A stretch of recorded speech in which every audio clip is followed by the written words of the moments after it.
Live from Winston-Salem, it's Sunday Night Dead.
Listening to Sunday Night Dead, and Matt, because he's got the quote-unquote radio voice. Bastard. Good evening, everyone, and welcome to the Easter edition of Sunday Night Dead. This is Matthew Slozer from Autumn Paranormal in beautiful Winston-Salem, North Carolina. Flying solo this evening because Easter holiday, and my co-hosts are either under the weather this week or still having festivities with their families. So it's just got to deal with me tonight, although I'm really not alone because a couple weeks ago, if you remember, I had the party, the St. Patrick's Day party, and I got to give you guys all advice. If you ever have a St. Patrick's Day party and you're tempted to invite leprechauns, do not, because once they show up, they do not leave. They are just all over. You can just imagine. You're probably annoyed hearing that the last 3 weeks. But it's just it's getting a little annoying. But they're fun. Leprechauns are kind of fun to have hanging around here. So not too bad. If you didn't get a chance to listen to last week's show, definitely one to download. Constance Briggs was very interesting, kind of a very different perspective than, because she's not from a team or anything. She actually kind of came at it from another side of kind of being interested on the metaphysical end, but it was interesting talking about kind of hauntings and experiences that way and getting her perspective on that. So if you didn't get a chance to check that out, please do. Should be very good. And our guest tonight, really looking forward to this. We have Marty from Black Raven Paranormal. So without any other delay, I'm going to bring him on. I guess one real quick delay. We got good audio, and we're going to be playing the audio all in the first hour. So as I always suggest, it's always easier to hear with headphones. So if you got headphones handy, make sure to go ahead and grab them. And also I wanted to add real quick, because it is spring break time, my kids are actually off, and my one daughter that is very much into this and wants to investigate with me as well. I know she's listening somewhere in the house, so a big hi out there to Shaylin. All right, well, here we go. Without any further delay, let's bring on Marty.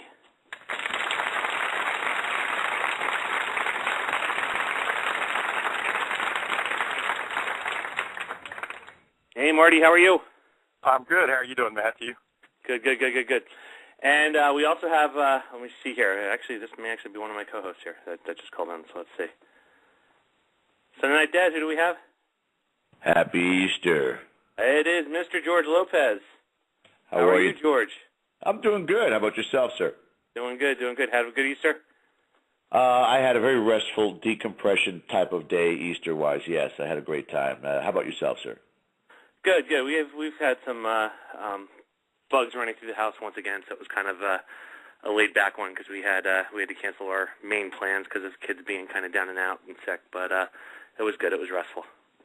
Good. Good to hear. Well, Marty, before we kind of get into some of these audio clips and things, why don't you tell our audience a little bit about you and your team and how you got involved in this field?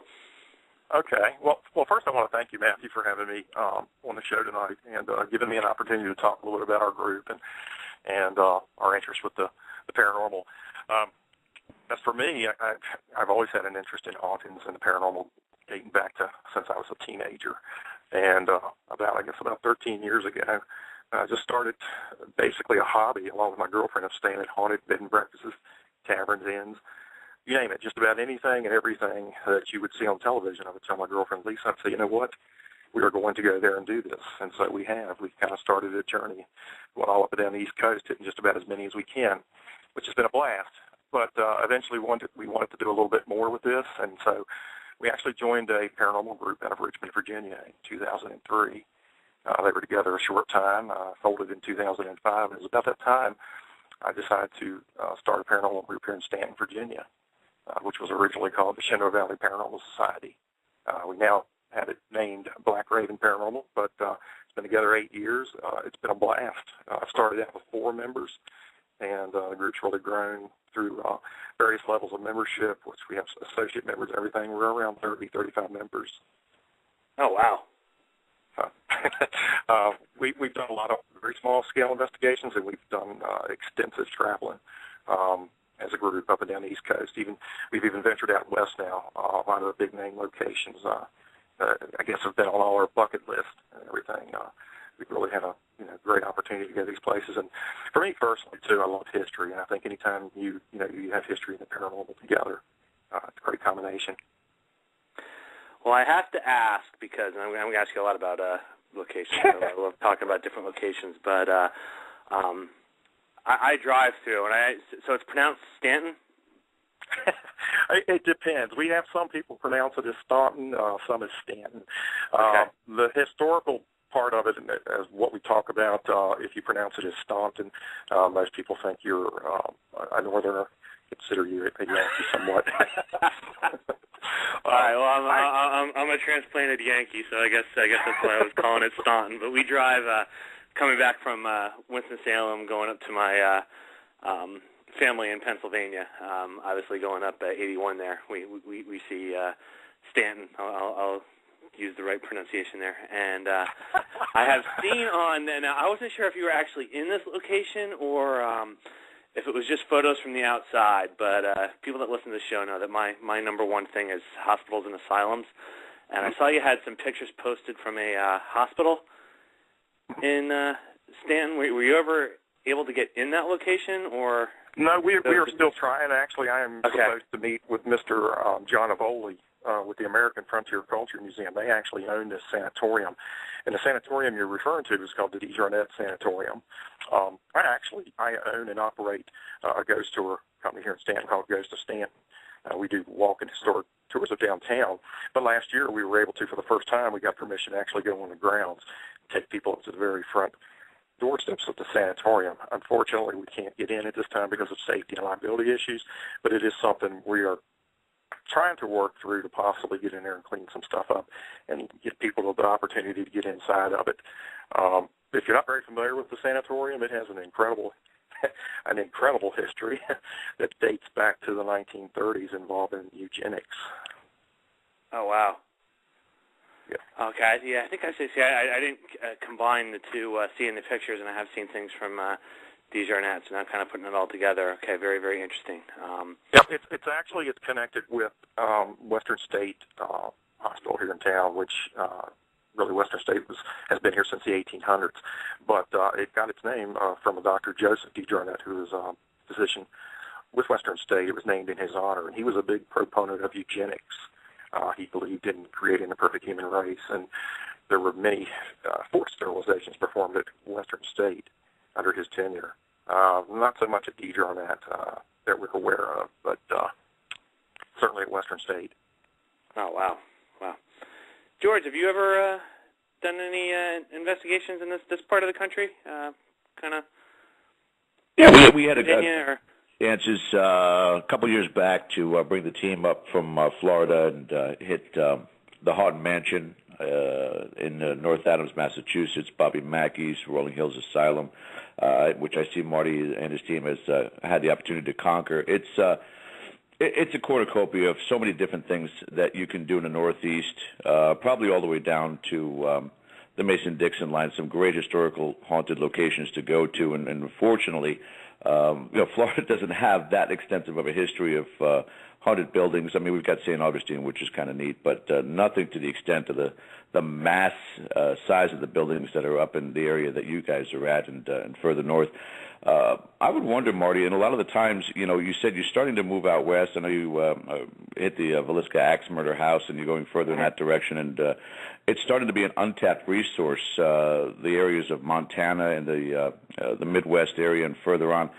Do you think that at this point in time, when you get out in that direction, it's because it's more untapped, it's going to be more active than these places that have been oversaturated over the last decade or so?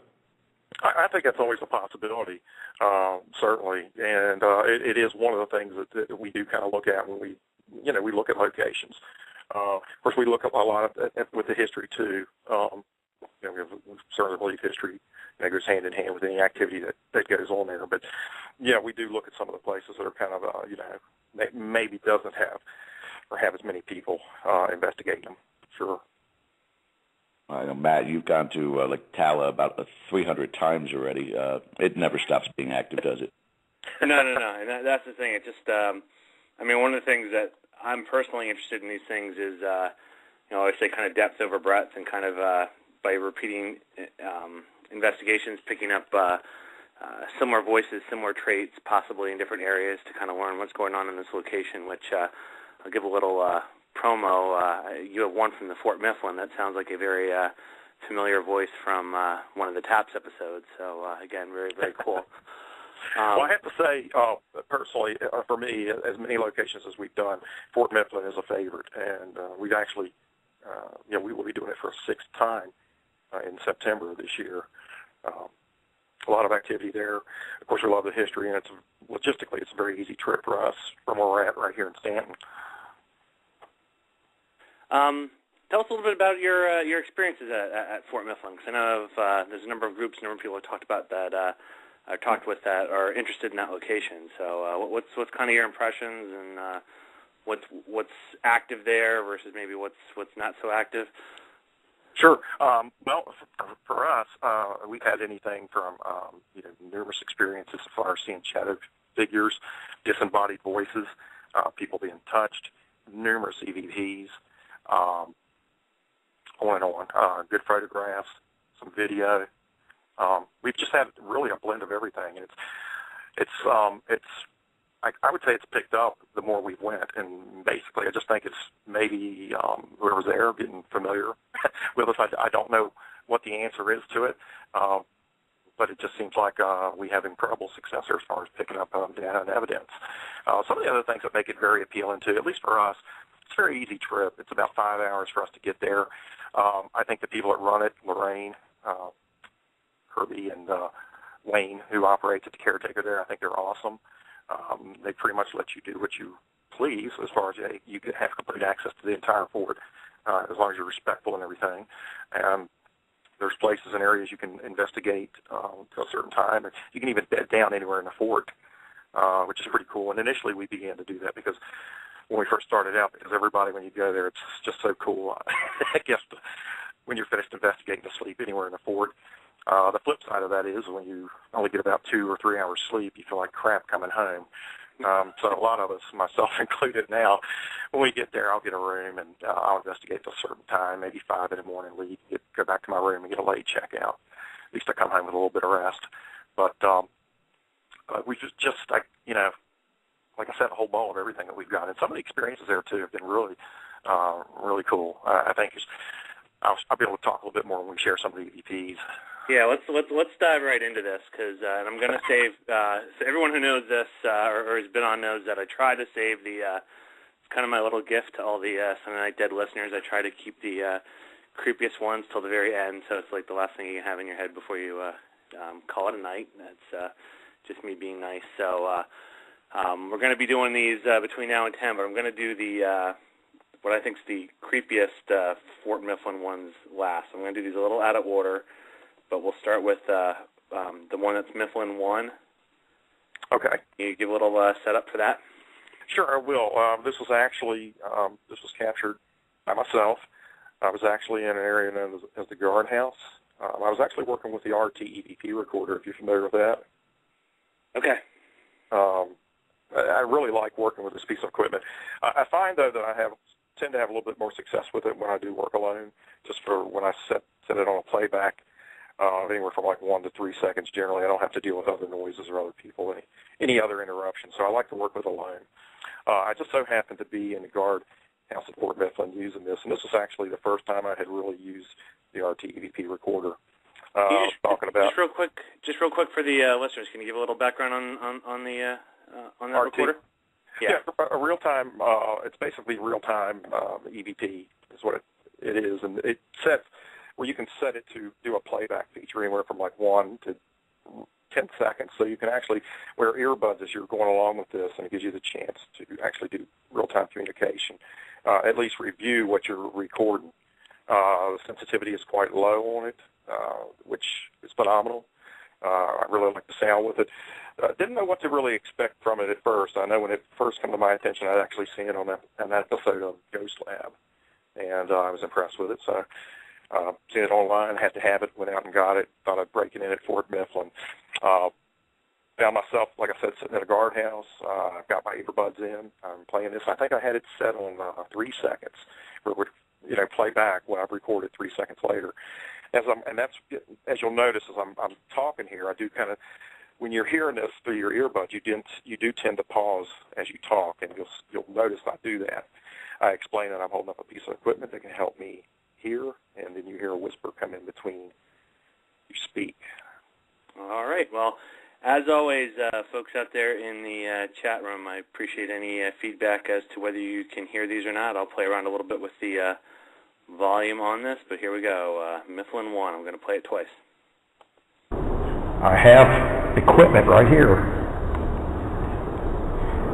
that can possibly help me hear you talk. And I heard a whisper.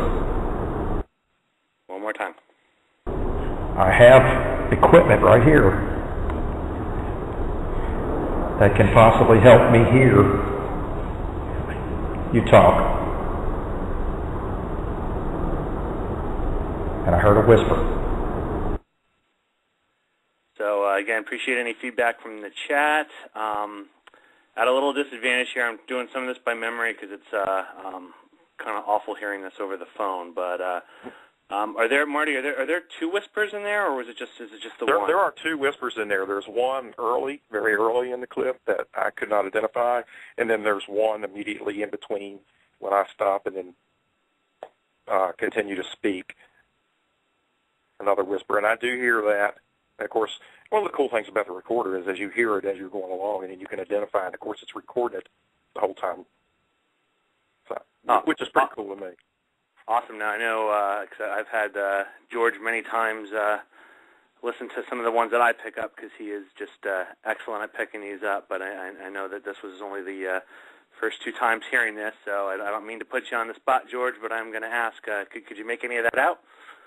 No, the only reason why, again, if Marty does the same thing that you do, the same thing that I do, is you're looping it first. You hear it, as we all do. We just that white noise, just real calm, and then when something like that pops out, until you pick up the phonetics in that. But it's certainly derogatory, whatever is that. The second whisper, particularly, the first one is just 2 syllables, but the second one, there's almost an angry, guttural voice to it, but not be able to pick up exactly the words.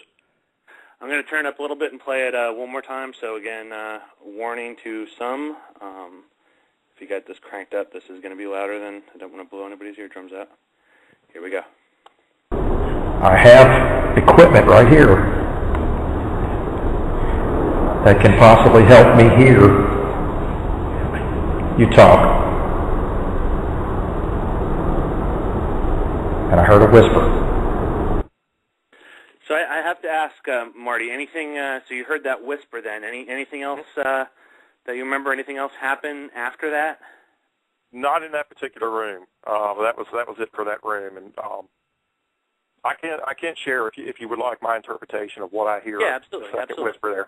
Okay, and this is after looping and everything, but I hear a whisper. It says, "Hear me."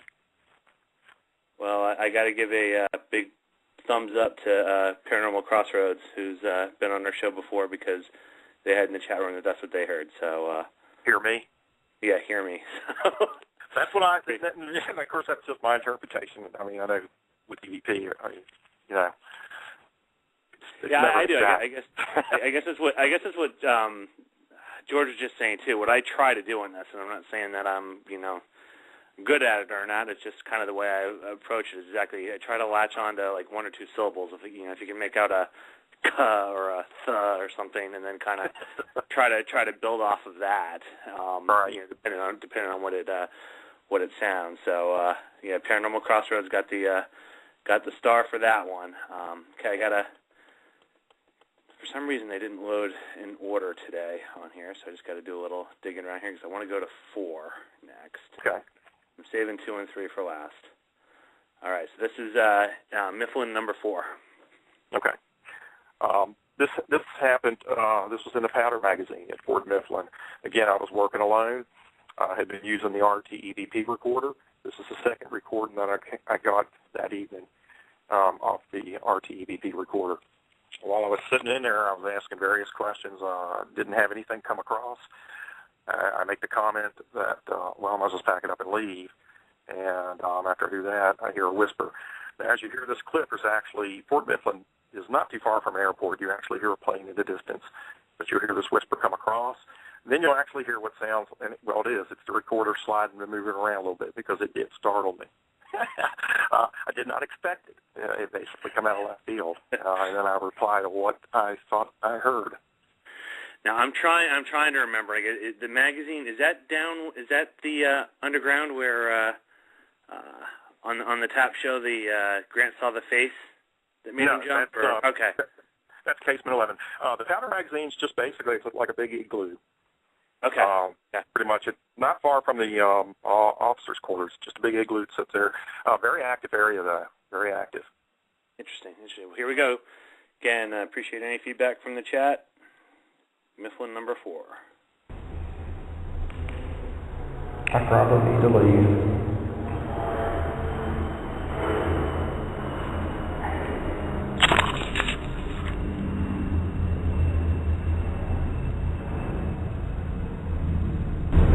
I heard that too. Do you want me to leave? Yeah, you definitely hear you hear that voice. It's a shame you got the airplane going over, but you hear that voice, and then you can definitely tell that you kind of got startled there because the recorder moves immediately after. So, yeah, I'm going to play it one more time here. It's volume's a little louder for everyone out there. So here we go. I probably need to leave.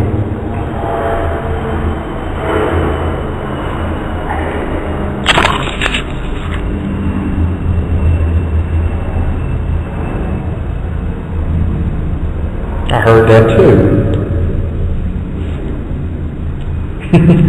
Do you want me to leave? All right, I'm not even gonna, because with the background there, I'm not even gonna put people on the spot on this one. So, could you make any of that out? Do you have a interpretation of what's being said there? For me, I heard the whisper say "thank you." I heard a "thank you," and that's what I heard as I was recording, and that's why I responded as I did. All right, let's try this one more time and see if we can make it out. I probably need to leave.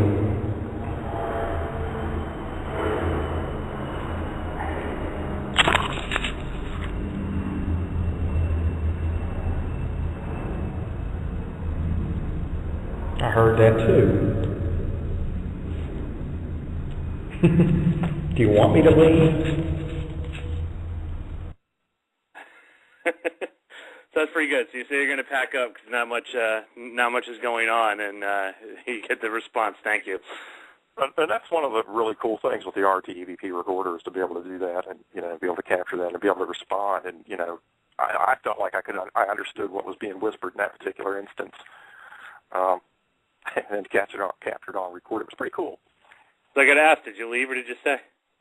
I stayed a little bit longer, but then I did leave. Did anything else happen? Just some really faint whispering, but it was not anything I could make out. Very, very, very faint. Okay. Interesting. All right, moving right on. We're into this one. This looks short, so I'm hoping that it was supposed to be and that it wasn't a loading issue here. But Mifflin 5? Actually, Mifflin 5 is just the EVP from 4 that you heard. It's just okay. whisper. Just closer? Okay, we'll just I'll just play this twice real quick because it's short. Yeah, I can definitely make that out to 2 syllables. And interesting. All right. Well, before I get into these 2 that I absolutely love, George, have you been to Fort Mifflin? In my dreams, I would love to get a chance to go out there and invest. I actually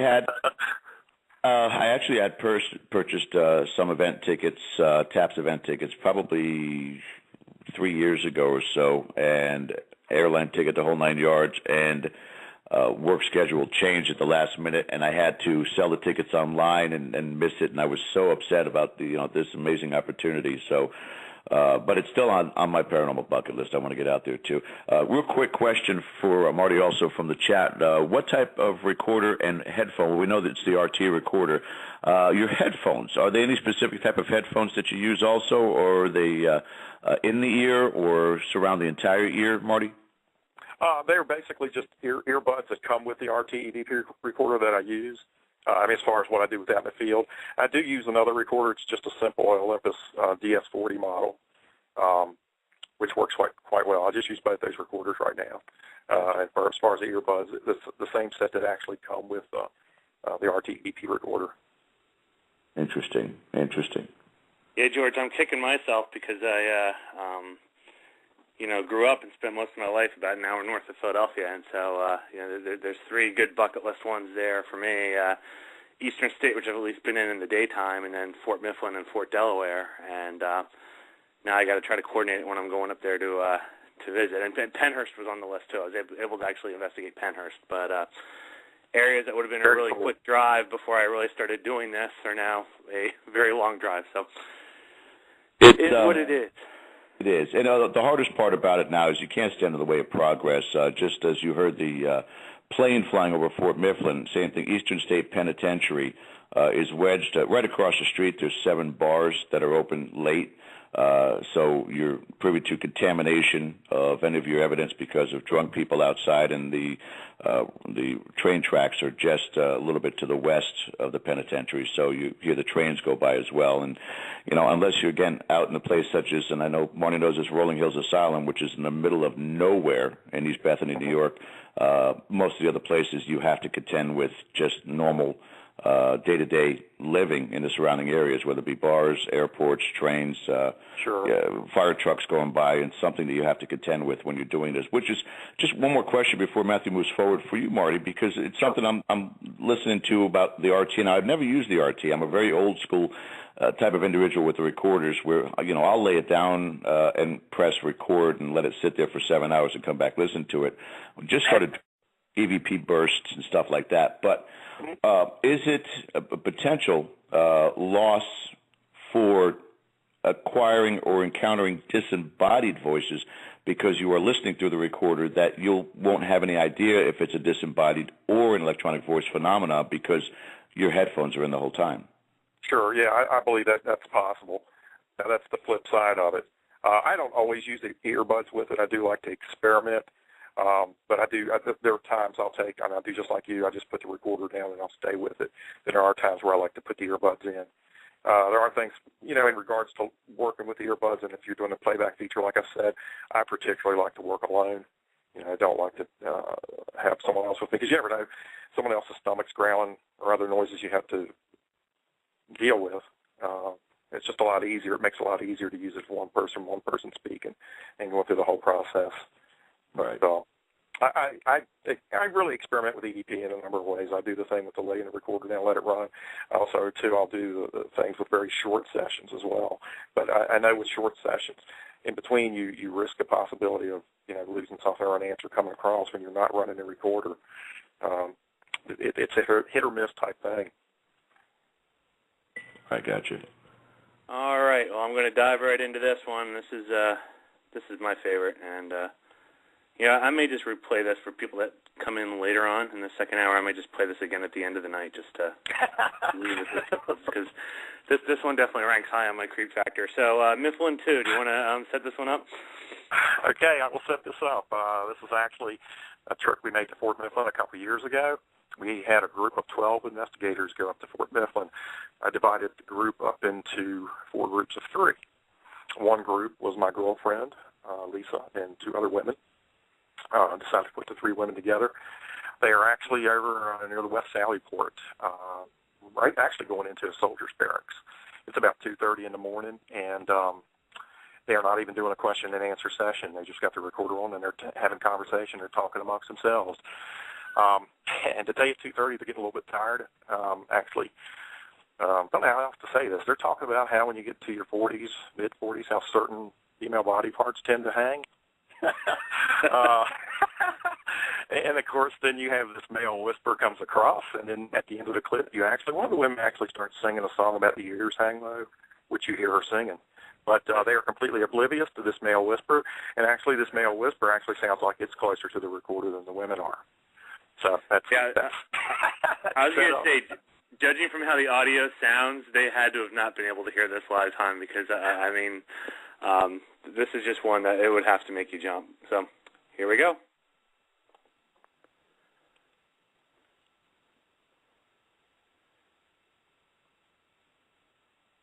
All right, I got to ask, is anyone hearing this? Because it didn't come through on mine. Somebody in the chat, or you didn't hear it? All right, I did not. Might be the orbs. Screw with my show all the time, Marty. So just here we go. We're gonna try it again. It's the spirits. All right. Well, hang on. You're gonna think this is totally ridiculous, but I can't tell you how many times. So this may be a problem with loading it. How many times when I give the orb, the angry orb, their little due, that they it gets better here. So although if I can't find the orb,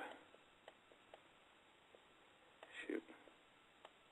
All right, let me see here. I'm going to try to find the other one, the Mifflin 3, because Mifflin 3 is a shorter version of Mifflin 4 or Mifflin 2. Yeah, correct? Mifflin 3 is just the male.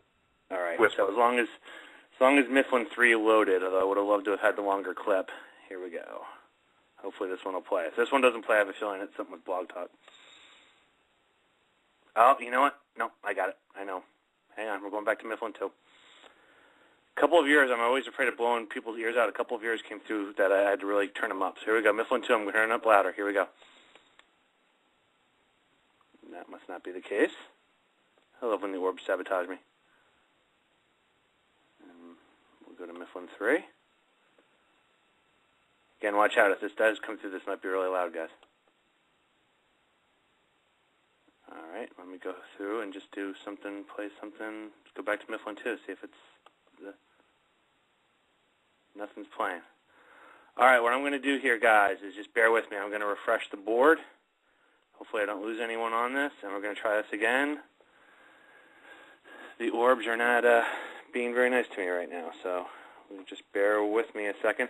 So while I'm doing this, Marty, I wanted to ask, one of the places that intrigued me about Fort Mifflin was that area where the, and again, I'm probably going to be a little rusty on the details here, but the mother and daughter had the fight.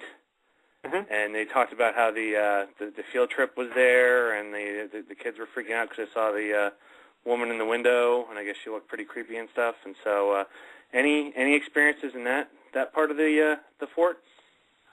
Yes, actually we have. That would be the officers' quarters. Actually, we've had experiences, EVPs down at the bottom on the first floor as well as on the top floor where the mother and daughter supposedly had their argument, their fight. What we've had happen up on the second floor, we've actually had whispers. I've heard whispers, female whispers, using the RT EVP recorder. Also had an experience the very first time we were there, myself and another investigator were down actually on the first floor. We were conducting EVP work. He was on one side of the room, sitting on the floor up against the wall. I was on the other side. Right beside me, there was a door that led out to the backyard. It was open. We proceeded to do our EVP work there, decided to go upstairs. We went upstairs and began a session up there. And as we were about in the middle of our session, all of a sudden we heard a loud crash. And the first thing I thought, I thought, oh, my gosh, somebody's done got into something. They broke something or, So immediately we stopped, come downstairs to find that door completely slammed shut. Now, there was no breeze going on this particular evening, no breeze whatsoever. And the door was stuck. It was slammed so tight, stuck in the frame, that it took both of us to pull it, to open the door. And we had that happen to another group a little bit later that night. And actually a few hours later, we were actually able to capture it on video as well. Pretty cool thing. Oh, well, I'm just going to add, Phantom made a nice little joke about how the ring girl's standing behind me when this happens. I'll just add a couple things. We've had some weird things. I've had some weird things go on while I'm actually doing the show here in the room I'm doing the show. We've had some weird kind of voices go through in the past, so that's funny that he said that because I actually, again, it wasn't the ring girl or anything, but I did have some weird things happen when I've been doing the show in the past, so hopefully there is nothing creepy behind me. All right, I'm going to try real quick to see if the audio still works. I'll give the orb her due here.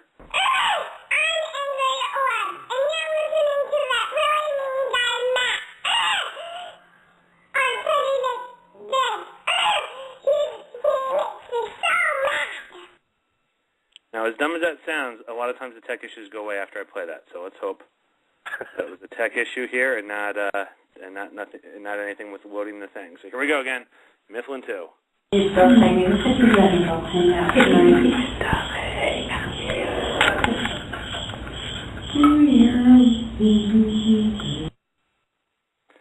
right, I'm going to turn it up a little bit and play it again.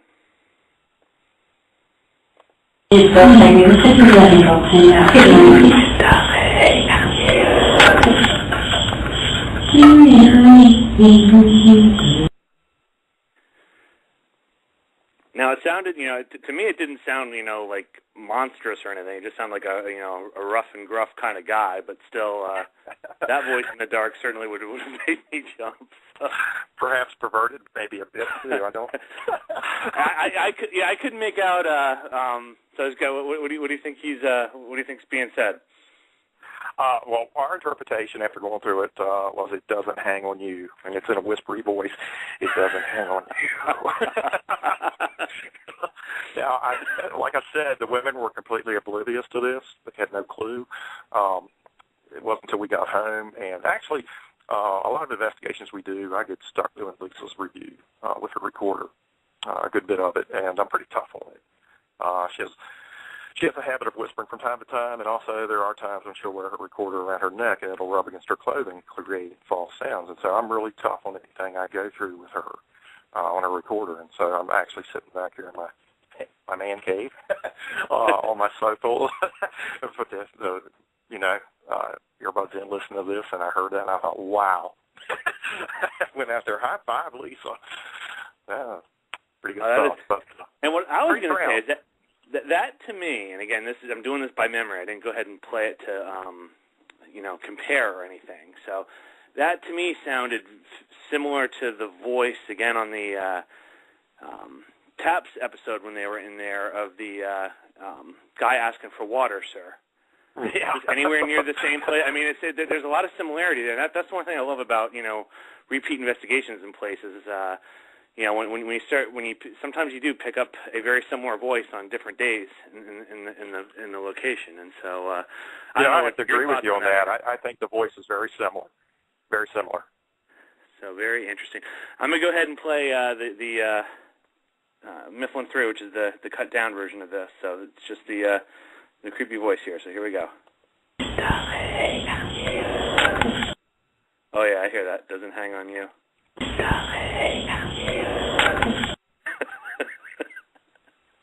And she's not been back since.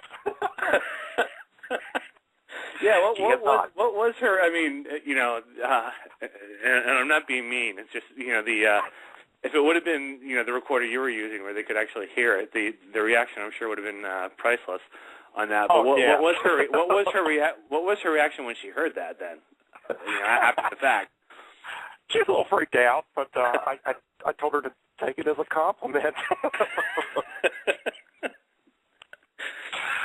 It's actually, of course, we do use it some on our tours, actually, because one of our tours is actually we share a little bit of evidence and data, what we collect in the field as a paranormal group, and it's one of our favorites to play for some of the older groups that we get to come along on our tours. And like I said, though, she's not been back since. That's good. All right, well, that's the Mifflin clips, but we still have a bunch here to hit, so I'm going to keep moving here. Doe Hill, can you tell us a little bit about this? Yeah, this is actually a cemetery that's on private land in an area called Doe Hill, Virginia. It's about 30-some miles here from Stanton. It's actually over toward the West Virginia line. It's a very rural area, and basically the cemetery sit on some friends own quite a bit of land out there on their property, and it's really in the middle of nowhere. Cemetery is been on their property since they bought it. Dates back to the mid-1800s. Very small cemetery. There's actually one corner of the cemetery, though. There's about maybe 12 to 15 children's graves. They all had died between the ages of like 7 and 16. Again, this is mid-1800s. We'd actually received permission from our friends to actually do some training out there.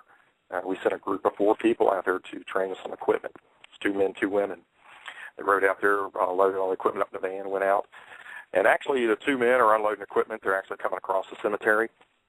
And you hear them talking. They're mumbling in the background. And then all of a sudden, you hear a child's whisper come up through it. The women are still in the van.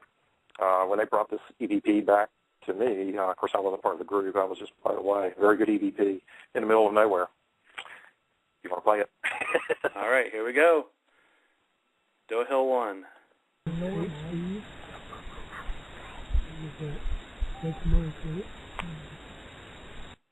right, I'm going to just warning everyone, I'm turning the volume up again on it.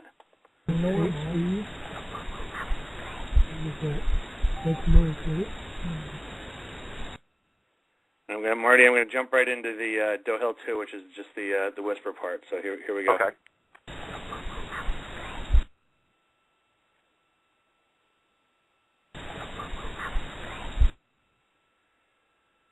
All right, I think I'm making out what it's saying, but I'm curious. What's your thoughts on this one? Okay, well, our interpretation was come on out and play. It's a child whispering, come on out and play. I was blunt, and none of the investigators, the 2 guys, they did not hear this. It was actually an accident that they captured it. But they brought it back, and I was just blown away, and I was like, wow, because this is close. This is like in our backyard, and I was like, I've got to get over there. I've got to get over and see what I can do. So I went over about like a month later. It was like the first week of December. It was like 5 degrees over there, and I took some trigger objects, some toys. I sat out there about 3 hours, and I didn't get anything. Oh, wow. But, yeah, it was a good EVP, and right here in our backyard, Child's Whisper, cemetery in the middle, like I said, in the middle of nowhere. Next one, Fairfield Inn, and I just got to lead this off because this might be one of our topics of discussion in the second hour tonight. Sure. I know whenever I travel, I've had some odd things happen in places, and I always wonder, in a hotel room, what's you never know what possibly had gone on there in the past and things. So a little background on this one. Yeah, the Fairfield Inn actually is just outside of Gettysburg. It actually first come to my attention. I'd seen it on the episode of Ghost Lab. It's a bed and breakfast. Actually, it was used as a Civil War hospital right after the Battle of Gettysburg along the Confederate line of retreat to actually pass through the area. Ghost Lab got some really incredible stuff there, and so, like I said, Lisa and I still do the traveling B&B thing. And so I asked her, and she booked it for my birthday a couple years ago. We actually went there and stayed in the 1757 suite, the same suite where I believe it was where Ghost Lab got a really good EVP, asking if there were any soldiers there, and they got the name Private John Riley, which came out pretty clear. Again, I, middle of the night, sat in the same area, and I was using the RT EVP recorder, and got a pretty good whisper come across. All right, well, play this. I'm also going to say I have some friends that are at a bed, I don't know if it is this one or not, but at a bed and breakfast in Gettysburg, doing some investigations as we speak right now. So very cool. I think they're going to listen to the download on the way home, so a big hello to them, and I hope they're getting great stuff. All right, here we go. You can help me hear you speak.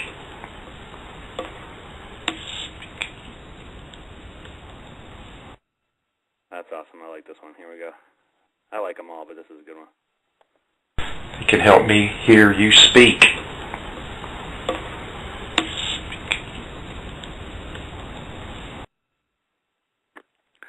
All right, so one word. Is he just repeating you? Is it speak?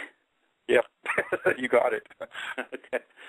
That's cool. I don't know why when I was thinking, when I saw that originally Fairfield Inn, I forget if there's a name of a chain with a very similar name. That's what I was thinking at first that this was at. I was like, how'd you get into a haunted hotel? Major chain. No, this is actually it's a stone house that dates back to the 1700s, and it's just about maybe 7 or 8 miles outside of Gettysburg. Okay. All right. Well, I think gotta keep moving here. So I think we have 2 more. Both very good. I'm going to save next to the Fort Mifflin one, the one I think is the next creepiest. I'll do last here. So SWJ Cemetery. Can you set that one up for us? Yes, this was captured. This was actually the very first EVP we captured as a group. This was back in early 2006. We had a small group go down to the Stonewall Jackson Memorial Cemetery. It was right before dusk, and we had 2 women that were actually with a cassette recorder going toward the back of the cemetery, maybe about 100 yards from the Stonewall Jackson grave and memorial. They actually had a couple of white crystals with them that they had placed on the ground. You'll hear them through the EVP. You'll hear them say, "Is someone here with us?" And a short time later, you'll hear a male voice. It sounds very gurgled. All right. Here we go again. Appreciate any feedback from the chat if you can hear it or not. Here we go. Is there somebody here with us?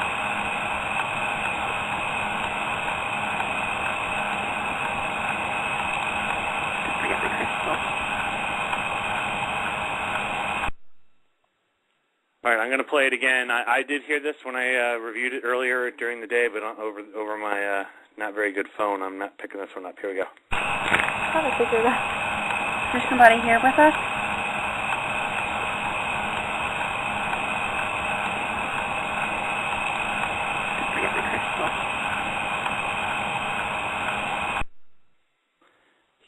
George, you getting it? Should I go? Go way lower to the feedback of the outside elements. Yes. All right. I hear it at the end, though. Okay. Here we go. Probably figure that.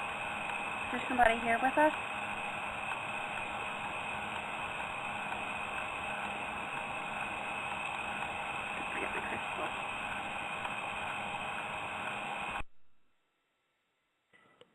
Yeah, right, I can hear it.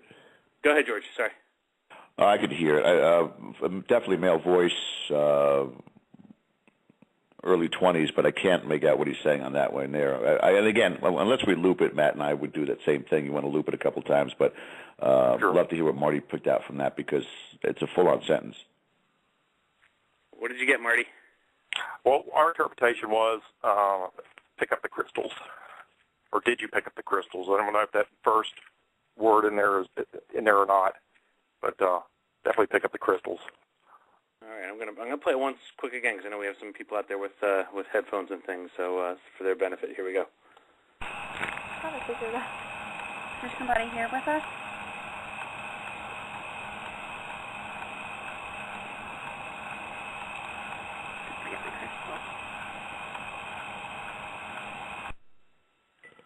Oh, I get so that I might have missed it. So at like 13 seconds there, that's not them talking. That's Right. okay. I missed that. I thought that might have. Okay. Wow. Okay. Definitely do hear. I'm wondering if that last word there might be pistol. It could possibly be. Real quick. There's somebody here with us.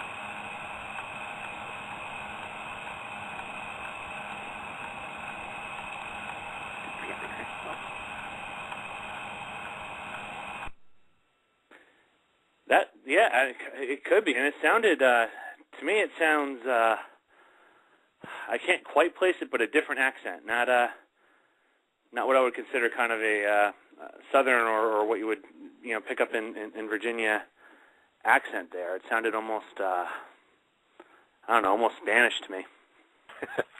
And that was the very first clip we did capture as a group. It was back in 2006. Oh, awesome. All right, here. Well, moving right along, this one,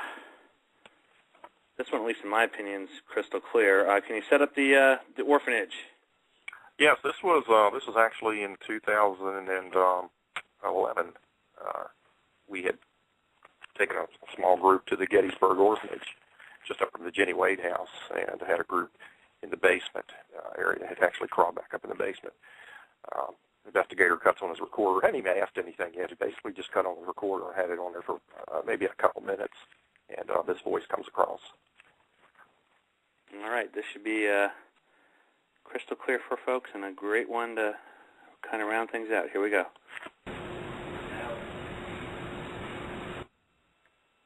And again.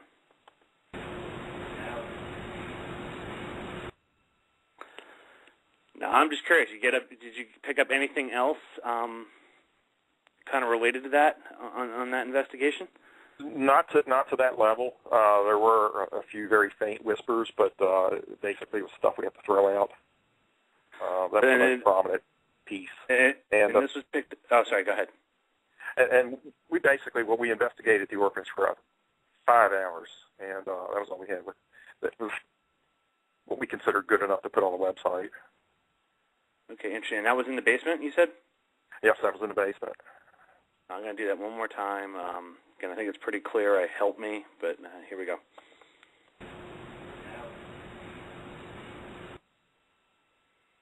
Awesome. Well, Marty, I want to make sure, first of all, I really appreciate you coming on with us for particularly on a holiday, so really appreciate that. But before you head out with us, I want to give you the chance to let the listeners know a little bit about how to get in touch or follow your team, your website, Facebook page, and anything you want to let people know about the tours you run. Cool. Well, first I want to thank you and George both for having me on the show tonight. I've had a blast. I love paranormal investigating. I have a true passion for it and sharing and talking and just learning as much as I can. Our website, if anybody wants to know more about our group, Black Raven Paranormal, it's actually blackravenparanormal.com. Our ghost tours, which we actually will start here in Stanton from the last weekend in April, and we'll run them every weekend through till Halloween. That website is that's plural, ghostofstanton.com. And it's a lot of fun. We give you a lot of history of the city. And also, too, in October, we hope to extend more with our DJRNet sanatorium tours, and we should know more in the coming months as where that's going to lead. But it's been a blast. I want to thank you. Awesome. Well, thank you very much. We would love to have you on in the future, either to elaborate more on some of your investigations, or feel free when we have our roundtables. We'd love to have you back on. Please do. And if you and George are ever in the area, please hit me up. I'd love to take you on a tour of the town and share some of the hot spots with you. Oh, awesome. Well, thank you very much, Marty Seibel from Black Raven Paranormal. Thank you. Take care. Thanks.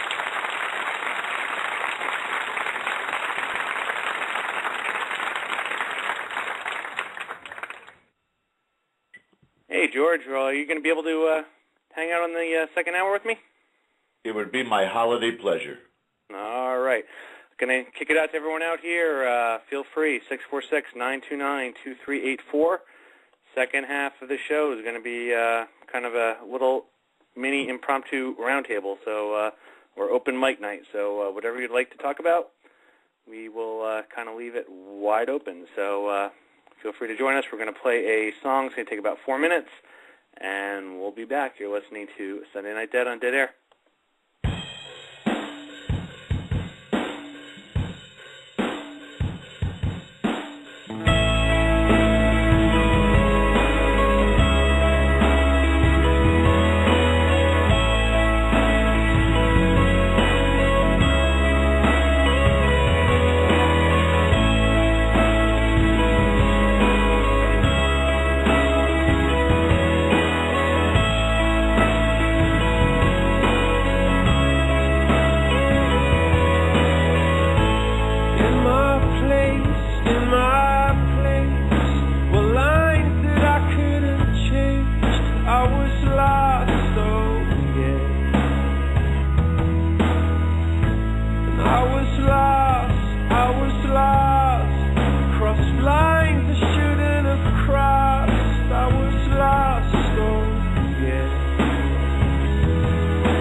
welcome back, everybody, to the second hour of Sunday Night Dead. I'm going to bring back on Mr. George Lopez here. So, George, yes. I can't wait to get Marty back on for another show with all the things that he's done here and stuff. I think he'll be a really interesting guest to have back on, but I appreciate him being on here on a holiday evening. Yeah, he's got phenomenal stuff, and somebody again still showing that much passion and going out to these locations. There are more and more people like himself that are necessary in this field. And we're going to bring on Mr. Mike Bowler. How you doing, sir? Good. How are you guys? Doing great. Yeah. All right. Well, kind of as said, it's going to be a little bit of a open topic / roundtable discussion here. So anyone in the chat room, anything you would like to talk about, feel free to send in questions or feel free to give us a call. One thing I wanted to bring up, and again, somebody was messing with me when we were having the technical difficulties here about the ring girl standing behind me. But I know I shared with you, Mike, that one show when I was helping on the board for your show, Paranormal Kool-Aid, when I said I had this really kept getting these creepy images of this thing behind me while I'm running the show, and just, that the room was cold and just weird things were happening.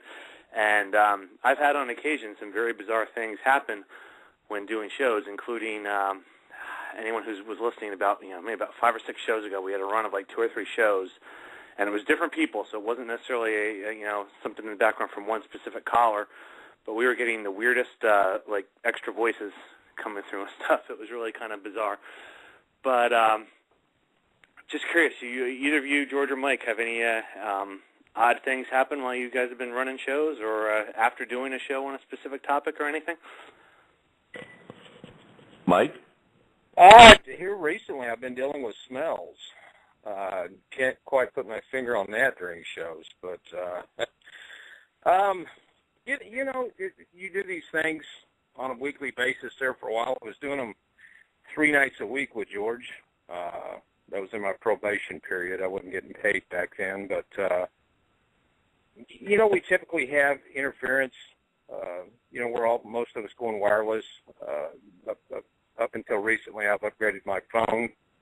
We had a few issues with feedback from this and that, but it does at times seem rather odd, some of the occurrences that surround certain types of shows, and the occurrences sticking to those when we're talking about demons, demonic attacks, exorcisms, and certain things like that tend to bring more oddities out in communications and surrounding myself and my location, which doesn't necessarily pinpoint anything. I don't know if you'd call it paranormal. Matt, you the one keeping stats and stuff. You would think that it would just be very random, but I think me and George have discussed on numerous times, more issues seem to arise when we're on that topic than other topics. Why, I have no clue. Interesting. How about you, George? 5 years plus of doing this, there's been all kinds of weird things that have happened, things that people in the chat room have picked up on that we haven't, or things that we heard and couldn't. The conversation would entirely, completely stop because you would hear something you just can't figure out. Now, if you have 2 or 3 or 4 callers, there could be background noise, and we're just interpreting that there's something going on. Scotty Roberts was on the show one night, and he was opening up his door and into the backyard, and had this kind of creaky, weird sound to it. We were trying to figure it out, and trains in the background. But I think mostly when we were doing consistent spirit box sessions on the show on a weekly basis, and there were a couple of different instances. One particularly I recall where I had taken a break in the session. We were going to come back to it, but we took a break in the step away, and I do it in the backyard. So as I'm walking in the house, there was an audio capture of a female right on the phone during the show that said, "Stay outside." John Zaffis talked about this a long, long time ago about how there's a big talk in the community about how the the spirit realm is learning to manipulate the equipment that's out there, not just necessarily the equipment used in an investigation, but telephones, the internet. When you have residential cases, people talk about their microwave oven coming out with words where the numbers are normally placed, ceiling fans turning on and off, TVs turning on and off. They're able to manipulate to some degree or another, so it just stands to reason that when we're doing the shows and we're particularly talking about this topic, that they, if they're able to, will try to make some type of contact or communication while we're doing these shows, and maybe in doing so. And David Roundtree just recently talked about Tracy Ray having the ability to reach out and touch a light bulb and make the electricity pop, or it'll go out. The bulb will blow as she touches it.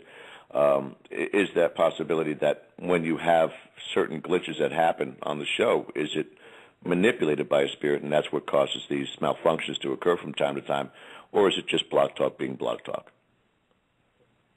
Interesting. Well, I'll just share real quick, Mike, we were talking in December, that one with the creepy image, and again, I will say right off the bat, for people, there's nothing scientific about this. It's just an odd kind of anecdotal thing, and it could just be a wild imagination. But very odd. We had on you had on your show a sensitive on your show, and while I'm working the chat room, I just get out of the blue, just absolutely creeped out here at the computer, and I get this image of I would say just very ugly, very disfigured, kind of all amber or brown, almost like if you had one of those sepia tone pictures, almost like those kind of colors. Just very, very ugly image of somebody standing behind me. And the room was cold and all this stuff's going on, and so I sent a message to the sensitive at the time going, are you picking up, didn't give any hints or anything, just are you picking up anything odd going on with this with the show, or anything picking up anything out of the ordinary? Well, they didn't check the message till the next day, but came back and said, I'm sorry I missed your message, but yes, I was picking up a teenage boy, very angry, burned. And so I started doing research around here, just wondering, because we've had weird things happen in this house. Oddly enough, a lot of them happen in this direct line. If you go up the 3 floors in this general area, and it's where I do the show, and then my office right below it is where a lot of the things go on. So I was in an area where we have weird things happen anyway, so I started doing some digging to see, was there there's no fire in this house, but was there anything that maybe happened earlier, a farm accident, because a lot of this was farmland before the houses got built. And then I was talking to Mike, and I don't know if, Mike, you can probably elaborate this better than I can about the story of the hotel. I think, again, if I butcher any of this, let me know. But it was the hotel and the wagon train and the guy and the people in the fire. And again, it could be total coincidence, but I found it very interesting. Yeah, that was George, and I don't think George was with us. I think Reverend Mark was actually hosting. We were doing a live investigation at the Cadillac Hotel, which George was just with me last week there at that location. We had a couple of, I believe it may have been Nancy Matz, along with a couple of other sidekicks that were listening in that were remote viewing. And at the time, Nancy had directed me to a corner of a back room, which we had not gotten any EMF readings at all in this particular location. And as I walked back to that corner, we got a spike, which she then be giving me, details of who I was dealing with and situations like that, which I found rather odd at the time. It did add some credibility to something that I had not put a lot of stock in, whether they were actually able to be that accurate or not, in situations like that. In fact, another story about that hotel, which George could share with you, was the next time we were there, we began getting several occurrences in that same area, and George actually was watching the DVR, which for some reason the record did not work that night, and saw a doll disappear, or appear to disappear, on the bed. And George, I don't remember that. Had you looked away, or did it just kind of flash and immediately disappear right in front of you? that this, to this day, is one of the most amazing pieces of evidence never recorded. It pisses me off because call it spirit intervention, cosmic forces, whatever you will. But yeah, I'm watching this, and I believe it was camera 1, top left corner, and I'm watching in this room, and there was an advertisement that came up because it was on Ustream, I think, and when it had come back to that particular room, lo and behold, but there is this doll, butt and legs. The butt is facing towards the camera. It's like laying face down on the bed, and the legs are dangling down off of the bed. And I thought it very peculiar to set up a doll for a trigger object in such a way. Normally you're going to, have it sitting up or something of that nature, but it was just laying down. And as I'm staring right at the camera, it vanishes in front of my eyes. And I start getting into the chat, trying to reach Becker, trying to reach anybody that was there. Hey, guys, I just saw this. And I think it was not until the next day, because we tried to scramble back and forth and figure this out. And it wasn't until the next day that I was corresponding with everybody who had been there and said, do you guys have this on the digital audio recorder? And I think I was speaking to Becca by phone, Becca Sugar, and she said that they began recording 3 minutes. They pressed the DVR record button, or it had shut off. We don't know. 3 minutes after this visual, because I wrote down the time this visual occurred. And then I went to, and I think it was Shelley, correct me if I'm wrong, Shelley's Ustream account. So I contacted her and I said, does Ustream, for liability purposes, record everything that's posted on there? Because if, God forbid, there was some kind of a crime committed and they were videotaping it or something like that, that they would have that for visual evidence. And she said, no, you have to request that in advance. So there's no recording, so this becomes a ghost story. But it was one of the most amazing things I'd ever witnessed. Now, because it's streaming, is there a possibility that the video froze for a second and somebody removed the doll? Yes, but we inquired from everybody. And Mike, correct me if I'm wrong, but everybody said there was no doll there whatsoever on that floor. We could not locate one, and we couldn't locate, I believe I talked to Paula Gallons, the caretaker at the time, and she was not aware. Of course, the hotel had just opened, Matt. It had been under construction, basically redoing it. The building dates back to the early 1900s, so that a complete remodel upstairs to get it ready to open, and there was a lot of things up there that had been moved. It was basically fairly empty when they took it over, and they were moving a lot of furniture, and so they were not 100% positive that the owner, his wife, daughter, may not have had something up there that could have been a doll placed on a bed, an antique doll or something like that. But one was never located, and to the best of my memory, anybody I talked to in association with the Cadillac Hotel could not recall any dolls being up there either. So possibly George seeing things that night, or we have a doll that completely disappeared. Oh, wow. Wow. And wasn't there a story, because we were talking, I think you had something go on with a father and a son and a fire. Yes, I thought maybe, because based on some things you had during your shows and stuff, that maybe what was going on was possibly more related to that than related to anything here in my area. Yeah, we've had a couple of people out there. I think the only direction I can go in, and I may not be going exactly with what you're remembering here, that I've been down there so many times, the stories kind of cross each other. But when we began to bring female investigators, or females that wanted to investigate with us, that I began to take down there with me, we began to get a little more interaction through temperature drops. We collected some audio, EMF spikes, almost direct communication, as many people will see, where you can possibly get an intelligent conversation going with a spirit or something that will come back and forth to a detector to get a spike or a read at that point in time. And we did believe the history that we found. There was a young boy that had been injured, and his family had come in back when it was a boarding house and had possibly passed there, Matt. Okay. Very interesting. I guess along the same vein of talk here, since you're talking about the Cadillac Hotel and Marty was playing stuff from the Fairfield Inn earlier, I'm kind of curious for everyone out in the chat room, as well as you, George, and Mike, traveling and staying at any hotels. Ever have any weird experiences? George? I'm sure Mike did, but it wasn't paranormal. Well, yeah, let me rephrase. Any weird paranormal type experiences?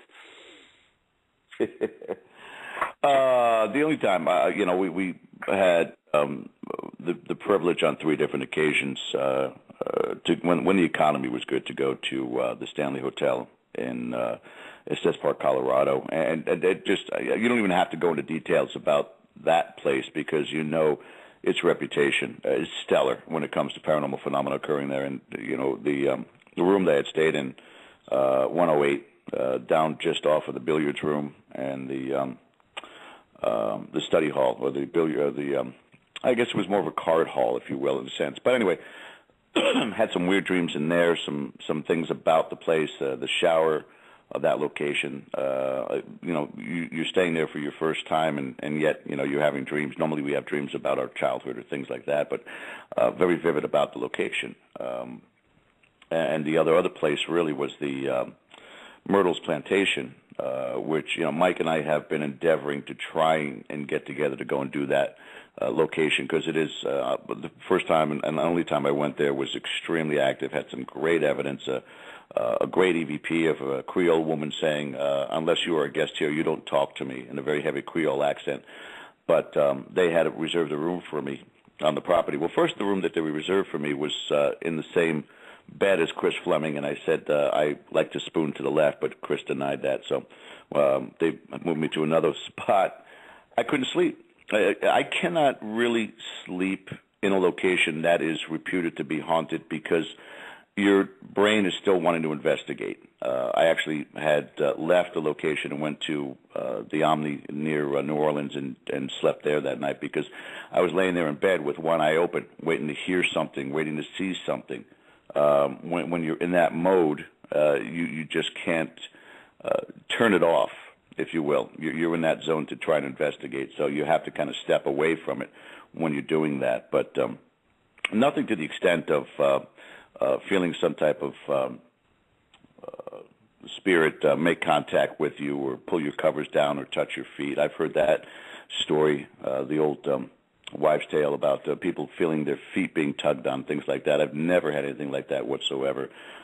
Don't know whether or not it's to certain individuals that are privy to being that much more sensitive or attract to spirits that much more, but I've never encountered anything like that. I don't know if Mike ever has. Oh yeah, he does. New Orleans. Yeah, I think everybody's heard the New Orleans stories, but for those that haven't, numerous stories, including the last trip, which I won't get into that, but probably the very first one way back before Matt, I had met you, George, or anybody, and was not that heavily involved in the community, did have a night after excessive food and alcohol, like I typically do on a few chosen nights there in the French Quarter, staying at the Frenchman Hotel. That probably was the closest thing to sheer terror or fear that I've ever had in my life, which lasted 2-3 minutes. I was able to finally shake it off, get to the bathroom, was absolutely frozen. I felt as though possibly the temperature dropped throughout the evening after we'd gone to bed. Checked Mary Ann to make sure she was okay, and then wandered out into the hallway in the suite we were in to check the thermostat, which promptly told me it was 75 degrees in the area, which told me that the chill that I was feeling was either me getting sick or something else was in there. This was a suite in a separate building with 2 suites. Suite next to us was vacant that evening, right there at the Frenchman Hotel. To this day, still had no real idea why that happened. Mary Ann, we discussed this the next afternoon during lunch, had some very vivid dreams of her father who had passed several years before this trip, being on the other side of a river and waving to her to come to him, which she could never get to. A very frustrating dream for her. And she is not one that normally remembers her dreams, or as we all know, everybody dreams, just most of us don't remember them. And as she says, she rarely remembers them at all. So very, very strange occurrence there in New Orleans. That was, I believe, back in 2007. Wow.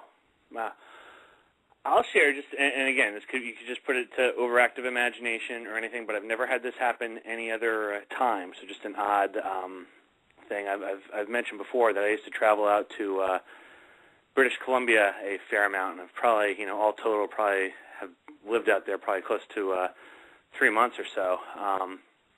And one time while I was out there, I stayed in, I believe it was called the Hotel Vancouver in downtown Vancouver, and it was just, I was staying in this room like one night before we were flying out to go farther up the coast in BC, and I've had dreams. I've talked about this before about how I'll wake up and see people in the room and stuff like that. Well, in this one, it wasn't waking up to seeing people in the room.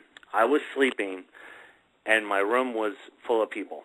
There were people in the bed with me. There were people standing all around the room, and it was one of these things. I was having a hard time waking up, but there was like a voice saying, "There is someone laying next to you and standing next to you. Wake the heck up!" And then I would wake up, the whole room would be fine. I'd go back to sleep, have that exact same dream again. Nothing. Again, they were just doing nothing but kind of milling around the room. They weren't really interacting with me. They really weren't, it was just the room was full of people. And never had that experience any other time in my life. Was only in that room one night and had that happen that night. So, again, don't know if there's anything to it or not, but just a very bizarre experience. But I always do think about that when I get into hotels and things, because we know, I see Helmy in the chat room, when they did that hotel in Los Angeles that was near Skid Row for a while, some really bad stuff happened in there. You never know, particularly with some of these smaller hotels, what may have gone on in some of these rooms you end up at. So yeah, it's an odd situation you bring up there. I don't know if Helmy's where he could call in. It'd be interesting to hear his take. I haven't actually had a conversation with him, and we haven't had him on one of the shows since the discovery of the body in the water tank there at the hotel. A very interesting situation. I don't know if timeline, I believe, a little bit I read, I think that the girl was seen at the hotel after they were actually there, but I've never heard that. Interesting twist on that. For anybody that followed the Haunted Encounters, I had a picture of the team, the syndicate, up on the roof, right with that water tower, I believe, in the background right there. So, interesting situation there now. Yeah, absolutely. So, not sure if anyone else out in the chat room has had any kind of creepy travel experiences, but if so, feel free to give us a call, 646-929-2384, or send your questions in on the chat. George and Mike, I know you didn't get a chance to check in last week while you guys were investigating, but how'd it go? I know we talked a little bit about the disappearing doll, but how'd everything else go last weekend? It was a whirlwind tour in a very short span of time, 2 days really. I flew in late Friday night into Dallas-Fort Worth Airport and was taken to the motel and crashed down pretty quick after. And the very next day began from 8:30 that morning and ended 5:30 Sunday morning between the Texas Paranormal Unity Festival, which was a convention and gathering at the Waxahachie Civic Center, and then continued on from there to dinner, and then the Catfish Plantation, where I did 2 spirit box demonstrations for about 25 people total, 2 split groups in Caroline's bedroom at the Catfish Plantation, which is a restaurant. And then moved on from there to a location called the Twisted Frog, which was a bar. It was part of the events organization to have these places for availability for investigating with seasoned investigators for a lot of people who are just getting started in the field. And I think that's so key. So many investigators just base their knowledge on what they see on the television shows and don't really know what encompasses a true investigation and the whole feel-out process of a location. So it was kind of neat to do that. And then with very little rest, got up the next day and took a ride down to the Fort Worth Stockyards, where I got to meet my partner in crime in person for the very first time, Mr. Michael Bowler. Again, the Fort Worth Stockyards, my impression was completely alternate to what the reality of it was. I pictured this old western town, dirt roads, tumbleweed in the middle of the road, just abandoned ghost town village, where in reality it is a huge happening bar location. There are multiple bars, live bands, great restaurants, just a very, very constantly busy location. And that Sunday night was chosen for a particular reason by Mike, because he figured Sunday night would be a little bit slower, but lo and behold, that place was jamming that night. And we got, I don't know how he worked it out, but Mike, I'll tell you, Mike has a lot of great contacts, and he was able to set up with Paula Gowan to get me a room, Jake's room, in Miss Molly's bed and breakfast, and stay the night there. That was one of the most active rooms. Again, here we are in a place that's supposed to be that active, and I slept like a baby, probably because I was exhausted. But woke up every once in a while, with the one eye thing, looking to see if anybody's sitting in a chair staring at me. And then we hit the Cadillac Hotel, and we hit the Stone House, very, very unique location where there was so much cowboy memorabilia all throughout the hallway, the boots and the cowboy hats and the gun holsters, and just decorated in a touristy kind of a way. If you went to Disney, as an example, and they created a Western environment, this is exactly what they would have done, just memorabilia everywhere, and each of the rooms had its own theme to it. It was just as much a great historical tour as it was a fun investigation to go there with Mike Johns and Dwayne Favors and Mr. Mike Bowler. And again, it was probably one of my favorite times in quite some time to get out there and work with some talented people in this field and get a chance to go to a location that I've always wanted to go to, and I can't wait to go back there again. Awesome. Well, we have Helmy has been able to call in, so ladies and gentlemen, Mr. Helmy Kramer.